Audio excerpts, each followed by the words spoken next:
Hello friends, नमस्कार and welcome to Ashoka institute. GIC प्रवक्ता economics या पीजीटी इकोनॉमिक्स पर विशेष रूप से आधारित इस प्रश्नोत्तर श्रृंखला में आपका बहुत बहुत स्वागत है। दोस्तों, ये प्रश्न बेहद ही महत्वपूर्ण है और ये प्रश्न किसी न किसी परीक्षा में पूछे गए हैं। किसी राज्य की पीजीटी परीक्षा में या मोस्टली जीआईसी की परीक्षा में ही पूछे गए हैं और कई बार रिपीट हुए हैं। इसलिए ये प्रश्न आपको पीजीटी इकोनॉमिक्स की कोई भी परीक्षा हो या जीआईसी विशेष रूप से जिसको फोकस करके ये प्रश्नोत्तर श्रृंखला तैयार की गई है, उस परीक्षा के लिए बहुत ही महत्वपूर्ण होने वाले हैं। और इसलिए आगामी परीक्षा में पूछे जाने की संभावना इनकी 100% है। इनकी व्याख्या संपूर्ण सिलेबस को कवर करेगी। जैसा कि हम लोग चर्चा कर रहे थे कि एक प्रश्न कई प्रश्नों के उत्तर दे पाएगा, क्योंकि व्याख्या इसकी महत्वपूर्ण होती है और इनसे प्रश्न बनेंगे, इसकी पूरी संभावना है परीक्षा में। इसलिए वीडियो को शुरू से अंत तक देखें, एकाग्र होकर देखें, क्योंकि ये प्रश्नोत्तर श्रृंखला आपके बहुत सारे जो प्रश्न हैं उनके उत्तर तो देगी ही और कॉन्सेप्ट को क्लियर करेगी। तो कॉन्सेप्ट क्लैरिटी में बेहद मददगार साबित होने वाली है यह श्रृंखला। और इसको लगातार देखें, नोट्स बनाते चलें। महत्वपूर्ण बात यह भी है कि नोट्स यदि बनाते चलते हैं तो वीडियो और कॉन्सेप्ट आपका क्लियर हो जाता है, तो बार बार वीडियो नहीं देखना पड़ेगा। तो नोट्स अहम होंगे। यदि सब्सक्राइब न किए हों तो हमारा चैनल अशोका इंस्टीट्यूट को सब्सक्राइब ज़रूर कर लें, लाइक तथा शेयर कर मेरा उत्साहवर्धन भी करें। और हर बार नई जो वीडियो क्लासेस यहाँ से डाले जाएंगे, उनको यदि लगातार आप प्राप्त करना चाहते हैं और आपको ये ठीक लग रहा है, आपको ये लग रहा है कि परीक्षा में यह आपके लिए महत्वपूर्ण हो सकता है, तो बेल आइकन भी अवश्य पुश करें। तो आइए शुरू करते हैं। व्यष्टि अर्थशास्त्र यानी माइक्रो इकोनॉमिक्स का हम लोग कंज्यूमर्स बिहेवियर पढ़ रहे थे, पार्ट 2 शुरू कर रहे हैं। एक पार्ट इसके पहले आया था। अभी हमने थोड़ी सी रणनीति बदली है और हमने देखा कि बहुत सारे ऐसे टॉपिक्स हैं जिनसे लगातार प्रश्न पूछे जा रहे हैं। तो माइक्रो इकोनॉमिक्स को हमने कुल 8-9 पार्ट्स में डिवाइड किया है। हमने ये देखा है कि कहाँ से प्रश्न पूछे जा रहे हैं, जैसे मांग की लोच से, इलास्टिसिटी ऑफ डिमांड से, कंज्यूमर सरप्लस से, उपभोक्ता का संतुलन क्या है, यहाँ से प्रश्न पूछा जा रहा है। एंजिल वक्र, ICC curve, PCC curve, demand function से आ रहा है। और कीमत प्रभाव, आय प्रभाव तथा प्रतिस्थापन प्रभाव के प्रश्न आ रहे हैं। उदासीनता वक्र, प्रकट अधिमान वक्र यानी revealed preference theory, indifference curve, यहाँ से प्रश्न आ रहे हैं। Substitute goods and complementary goods से क्वेश्चंस आ रहे हैं। निकृष्ट वस्तुएं क्या हैं, गिफिन वस्तुएं क्या हैं, लग्जरियस गुड्स क्या हैं, यहाँ से प्रश्न आ रहे हैं।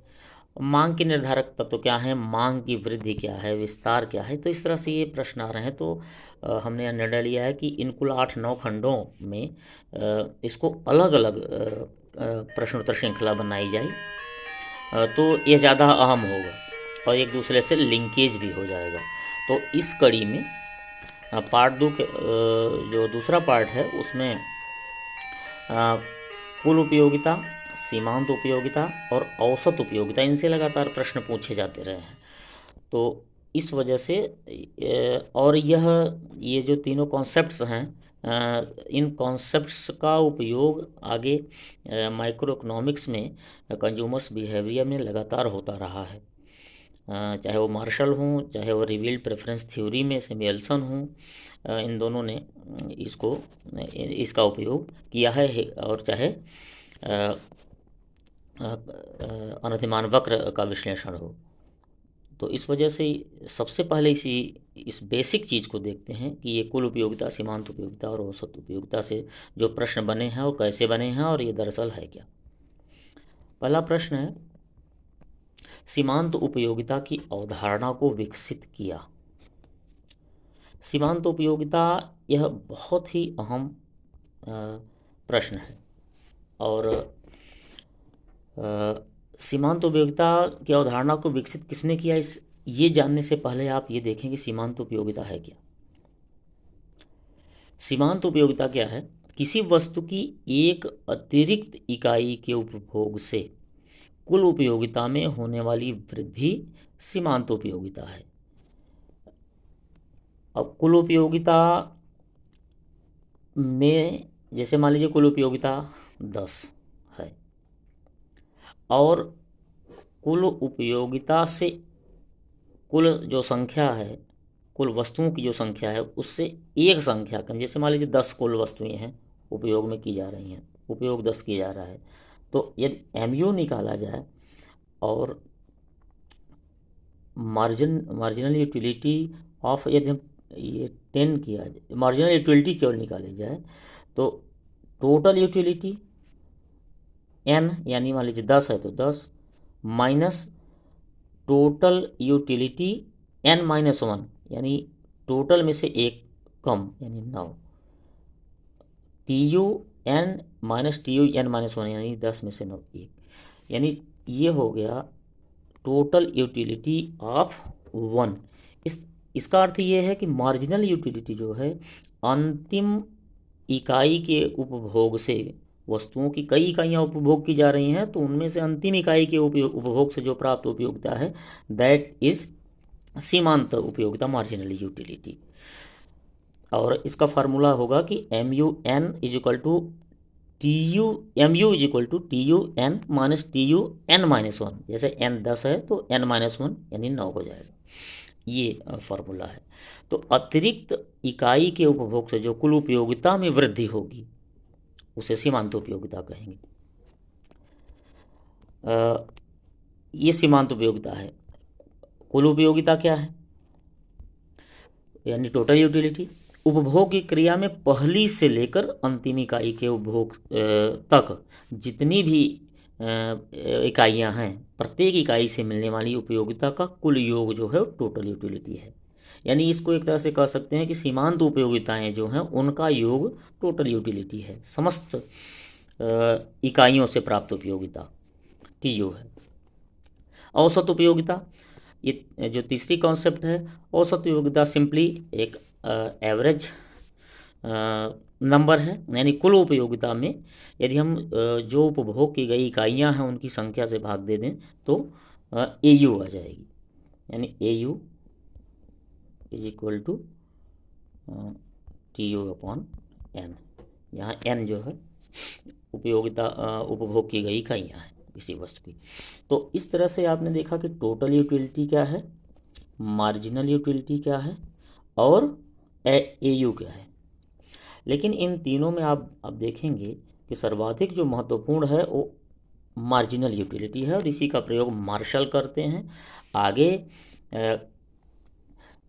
इंडिफरेंस कर्व थ्योरी और रिवील्ड जो है प्रेफरेंस थ्योरी में भी इसका उपयोग भले ही न हो, लेकिन छिपे रूप में इसका उपयोग होता है। इसका, इस शब्द का प्रयोग चाहे भले न करें, लेकिन इसी पर बेस्ड वो सारी थ्योरीज हैं। यहाँ अब आप देखें कि सीमांत उपयोगिता की अवधारणा को किसने विकसित किया थी। सीमांत उपयोगिता क्या है आप समझ गए कि किसी वस्तु की एक अतिरिक्त इकाई के उपभोग से कुल उपयोगिता में होने वाली वृद्धि सीमांत उपयोगिता है। और इसकी अवधारणा को विकसित किसने किया? Alfred Marshall. इसी के आधार पर अल्फ्रेड मार्शल ने सीमांत उपयोगिता ह्रास नियम बनाया और जिसके आधार पर उन्होंने पूरा कंज्यूमर्स बिहेवियर की व्याख्या की। तो पहला प्रश्न बहुत ही महत्वपूर्ण प्रश्न था और बेसिक प्रश्न था। यह जानना आवश्यक था। इस सीमांत उपयोगिता की अवधारणा का विकास अल्फ्रेड मार्शल ने किया था। प्रश्न नंबर 2, कुल उपयोगिता अधिकतम होती है जब सीमांत उपयोगिता शून्य होती है। अब कुल उपयोगिता अधिकतम कब होगी? यह बहुत ही महत्वपूर्ण प्रश्न है और यह ऐसा प्रश्न है कि अक्सर परीक्षा में कई बार आया है, विभिन्न पीजीटी परीक्षाओं में आया है। इसके लिए आप एक चित्र देखें, यह महत्वपूर्ण चित्र है और यदि आप यह चित्र समझ पाए तो आप ये मान के चलिए कि संपूर्ण जो ये डिमांड थ्योरी है ये समझ पाएंगे। आप देखें कि यहाँ इस तरफ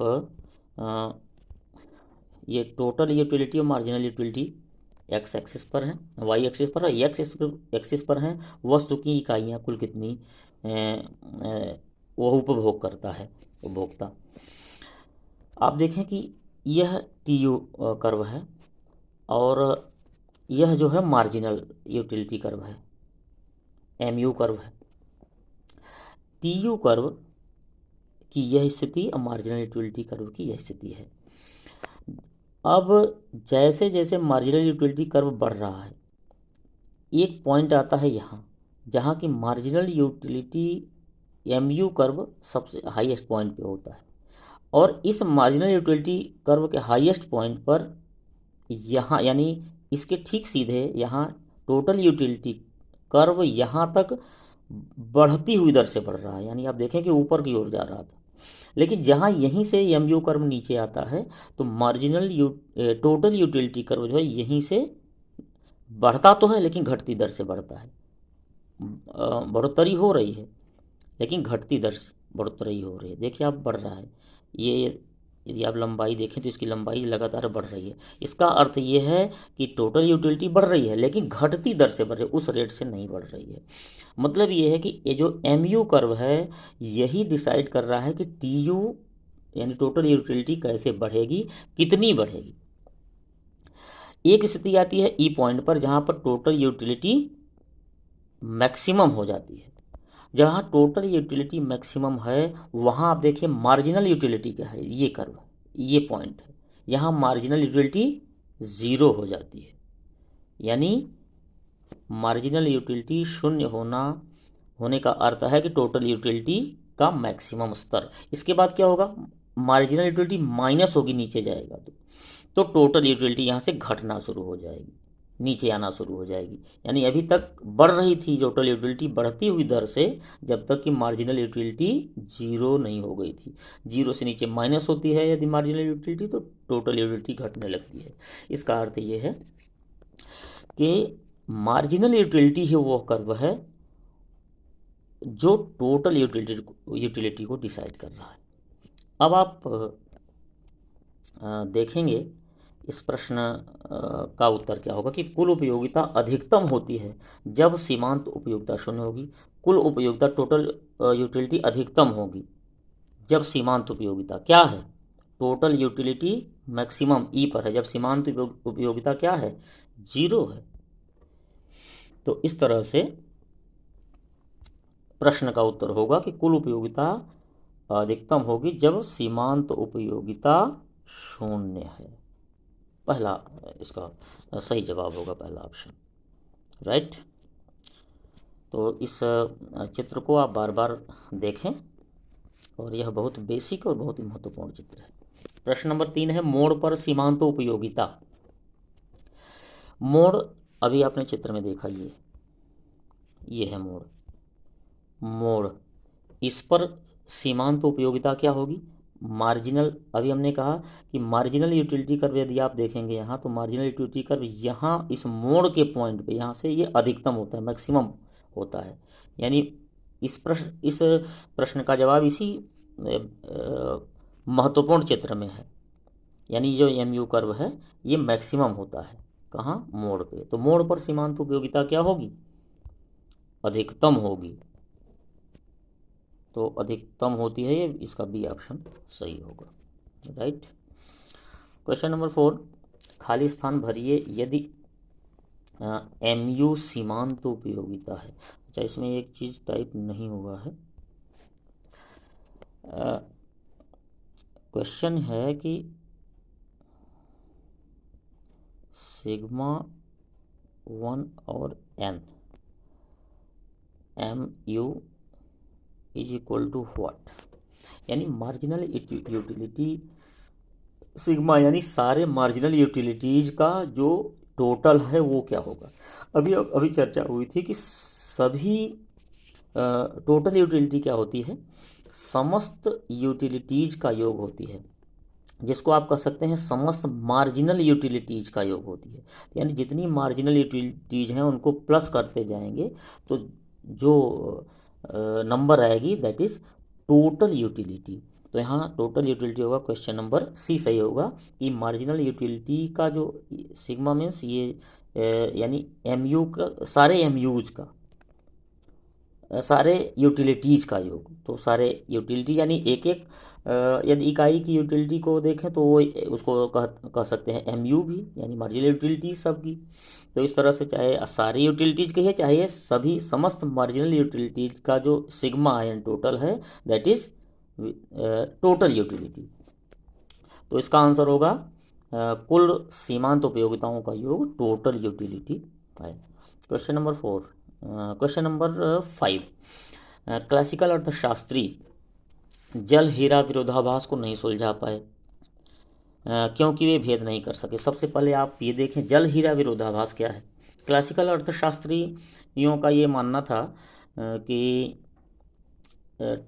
किसी वस्तु की कुल उपयोगिता जितनी ज़्यादा होगी उतनी ही उस वस्तु की कीमत ज़्यादा होगी।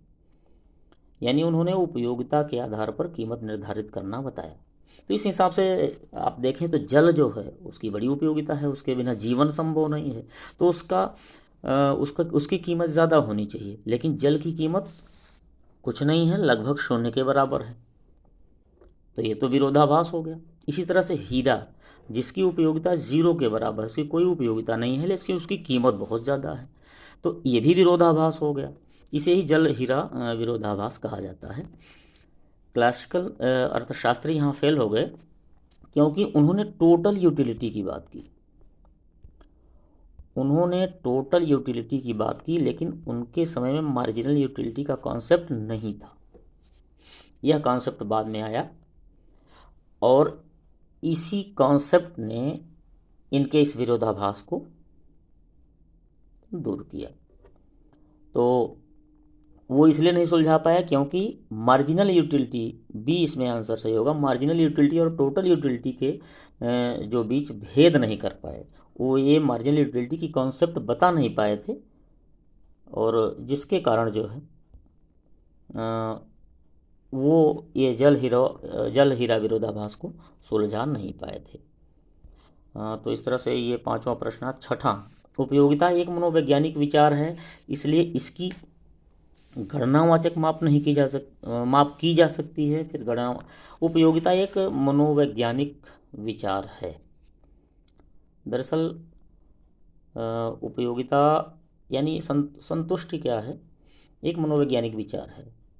एक ही वस्तु से किसी एक को कम और दूसरे को ज़्यादा संतुष्टि मिल सकती है। दूसरा, ये इसकी माप क्या संभव है। क्या यह कहा जा सकता है कि एक समोसा खाने से 5 किलोग्राम या 5 ग्राम संतुष्टि प्राप्ति हुई? ऐसा संभव नहीं है। यानी इसकी गणनावाचक माप नहीं की जा सकती क्योंकि यह एक मनोवैज्ञानिक विचार है। तो इसका उत्तर होगा कि गणनावाचक माप इसकी नहीं की जा सकती। इस तरह से इसका उत्तर होगा बी, एक मनोवैज्ञानिक विचार है इसलिए गणनावाचक माप नहीं की जा सकती। तो हालांकि मार्शल ने ऐसा कहा था कि इनको यूटिल्स में हम माप सकते हैं, लेकिन बाद में एलन एंड हिक्स ने ये कहा कि नहीं, हम इसकी माप नहीं कर सकते, इनकी ऑर्डरिंग कर सकते हैं। इसीलिए उन्होंने क्या कहा, क्या दिया, इंडिफरेंस कर्व। उन्होंने कहा कि हाँ, हम ये कह सकते हैं, ऑर्डरिंग कर सकते हैं कि जैसे समोसा से एक को इतनी संतुष्टि मिली, दूसरे को थोड़ा सा ज़्यादा मिली, तीसरे को और ज़्यादा मिली। इस तरह से कर सकते हैं, ऑर्डर कर सकते हैं, क्रम लगा सकते हैं कि ज़्यादा और कम हुआ, लेकिन एग्जैक्ट ये नहीं कर सकते कि कितना मिला। तो गणनावाचक माप इसकी नहीं की जा सकती। सातवां प्रश्न है, किसी वस्तु की सीमांत उपयोगिता का संबंध है। दरअसल सीमांत उपयोगिता का संबंध जैसा अभी हमने कहा कि कुल संतुष्टि वक्र से, कुल उपयोगिता वक्र से ही सीमांत उपयोगिता प्राप्त की जा सकती है। जैसा कि एम यू कैसे प्राप्त होगा, M U N is equal to T U N minus T U N minus one. यानी जो एम यू है, ये सीमांत उपयोगिता है, ये कुल उपयोगिता से ही प्राप्त की जा सकती है। तो यहाँ वेरी सिंपली कुल संतुष्टि से इसका संबंध है। आठवां प्रश्न है, जब औसत उपयोगिता घट जाएगी तो सीमांत उपयोगिता क्या होगी। अभी जब हम लोगों ने ये कर्व देखा था, आप देखेंगे कि टोटल यूटिलिटी, मार्जिनल यूटिलिटी, अभी जब हमने ये कर्व देखा था, ये था टोटल यूटिलिटी और इसमें था marginal utility, M U curve. Marginal utility curve total utility को तो डिसाइड करता है, लेकिन यह एवरेज यूटिलिटी को भी डिसाइड करता है। जब मार्जिनल यूटिलिटी बढ़ रही होगी तो यह average utility A you curve से ऊपर होगी, और जब घट रही होगी तो ये नीचे हो जाएगी। ये है ए यू कर्व। यानी मार्जिनल यूटिलिटी बढ़ेगी तो यह एवरेज ए यू को बढ़ाएगी, और जब घट रही होगी तो एवरेज यूटिलिटी को घटाएगी। और इसका अर्थ ये है कि जब एम यू कर्व, यहाँ आप देखें कर्व एम यू जो है जब बढ़ रही है तो ए यू कर्व से ऊपर है, और जब यहाँ से घटने लगती है तो ए यू से नीचे हो जाती है। और यह जहाँ पर इंटरसेक्शन होता है, यानी ए यू और एम यू दोनों कर्व का इंटरसेक्शन होता है, वहीं से ए यू भी घटने लगती है, यानी एवरेज यूटिलिटी घटने लगती है। तो यहाँ इस पॉइंट से आप देखेंगे कि जब औसत उपयोगिता घट जाएगी, यानी एवरेज ये घटने लगी है, तो सीमांत उपयोगिता यानी ये वक्र कहाँ है, ए यू से नीचे है। तो इस तरह से ए यू से यह कम होगी, इसमें ए औसत उपयोगिता से कम होगी। ये सी आंसर सही होगा। तो इस तरह से आप उस चित्र को बार बार देखेंगे, बहुत महत्वपूर्ण चित्र है, उससे बहुत सारे क्वेश्चन बनेंगे। आप बाजार में वस्तु की कीमत कितनी देंगे। मार्शल ने यह बताया था कि वस्तु की कीमत मार्जिनल यूटिलिटी के बराबर होती है, कुल उपयोगिता के बराबर नहीं होती।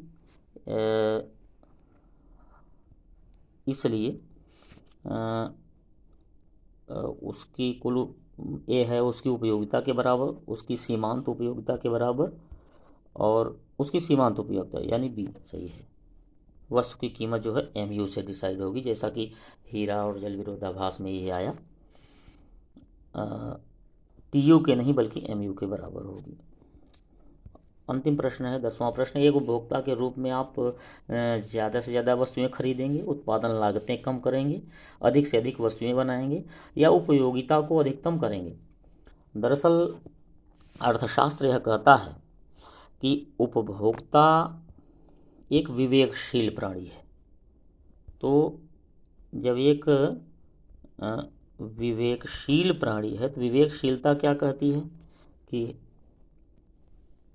जो संतुष्टि है वो अधिकतम करना। विवेकशीलता में संतुष्टि को अधिकतम करना, और संतुष्टि यानी उपयोगिता को अधिकतम करेगा एक उपभोक्ता, तभी वह अर्थशास्त्र के मापदंडों पर टिकेगा। तो सिंपल है कि एक जब उपभोक्ता आप हैं तो आप क्या करेंगे, उपयोगिता को ही अधिकतम करने का प्रयास करेंगे। एक ही ध्येय होगा कि आप अपनी उपयोगिता को अधिकतम करें।